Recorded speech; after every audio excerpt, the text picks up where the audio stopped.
Tudo bem, pessoal? Chegamos aqui para mais uma aula de física. Agora é a vez da frente 3, módulo 8. Começa agora uma parte muito importante, tão importante que ela está aí distribuída em três módulos, né? O módulo 8, o módulo 9 e o módulo 10 tratam do mesmo assunto. A gente vai falar de geradores elétricos e da equação da lei de Pouliot, que é a equação que faz a gente calcular a corrente de um circuito, de forma a levar em consideração os circuitos reais. Anteriormente, os módulos traziam sempre a exigência, por exemplo, da equação da primeira lei de Ohm, o igual a R vezes I. Não que ela não seja completa, aliás, ela é a mais importante de todas. Inclusive, na definição da equação de um gerador, a gente vai usar também a lei de Ohm. Só que passa, a princípio, pessoal, a gente tem a necessidade de levar em consideração que um gerador elétrico, como se fosse uma pilha ou uma bateria qualquer, além de gerar a energia elétrica, como o próprio nome dele fala, ele também consome parte dessa energia. E é importante também a gente definir, por exemplo, que a energia que ele gera está ligada ao fato dele produzir DDP. Se ele produz diferença de potencial e fornece essa diferença de potencial, ele propicia a circulação de corrente. É basicamente isso que um gerador faz. No decorrer desse vídeo eu vou explicando mais esses detalhes para vocês. Mas a título de apresentação, essa parte do circuito aqui vocês já conhecem, a haste menor negativa, a haste maior positiva. Lembrando que a corrente vai sair daqui do positivo, né, e retornar ao negativo. Até então, para um resistor, para um gerador elétrico, vocês vão ter de novo essa resistência aqui que fica sempre próxima ao polo negativo, que a gente representa com R minúsculo, representando a resistência interna do gerador. Então, assim, em tese, a representação de um gerador é tudo isso aqui, né? Onde a gente representa a DDP, ou representava a DDP, que agora não vai ser DDP mais, aqui ó, é um Ezinho, daqui a pouco eu falo o que esse é, e a resistência interna.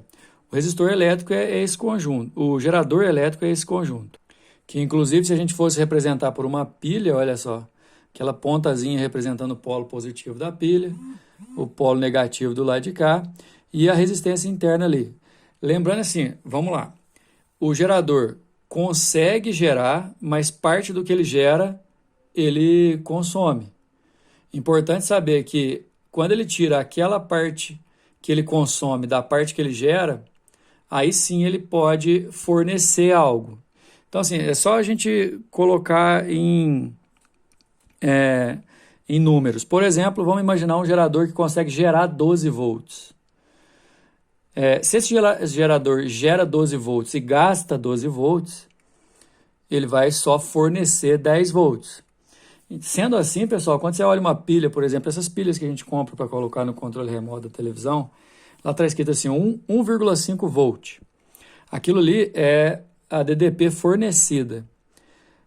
O que muito provavelmente ocorre é que se ele fornece 1,5, é porque ele produz mais de 1,5, porque ele tem que gastar um pouquinho aqui na resistência interna.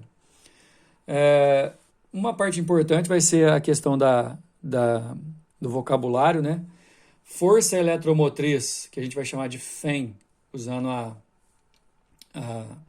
as iniciais, né? Força eletromotriz, para representar a quantidade total que ele consegue produzir. Repetindo, força eletromotriz é a quantidade em volts total que um gerador consegue produzir.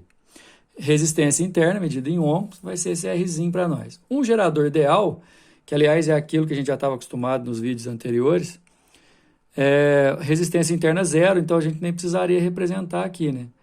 Quando o exercício fala que o gerador é um gerador ideal, aliás, ele facilita bastante coisa.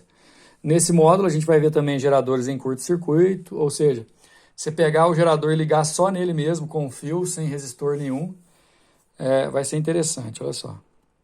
Matematicamente é importante você definir um gerador, né, criar um modelo matemático para ele, e para isso a gente tem a equação do gerador, que vai servir para a gente pensar no seguinte, ó. Como eu disse anteriormente, a eletromotriz é tudo que ele consegue produzir. Pessoal, produzir não é a mesma coisa que fornecer. tudo que ele consegue produzir é dividido em duas parcelas. O que ele fornece e o que ele... Eu estou usando a palavra dissipar aqui, que na verdade é uma questão importante de ser definida desde o começo, porque é o seguinte, sempre eu vou ter num gerador ideal, um gerador real, essas duas parcelas. Aqui é fornecida e aqui é dissipada. Essa dissipada é aquele, vamos dizer assim, desperdício. Então, naquele exemplo que eu dei anteriormente, 12 volts produzidos, 10 volts fornecidos e 2 volts dissipados.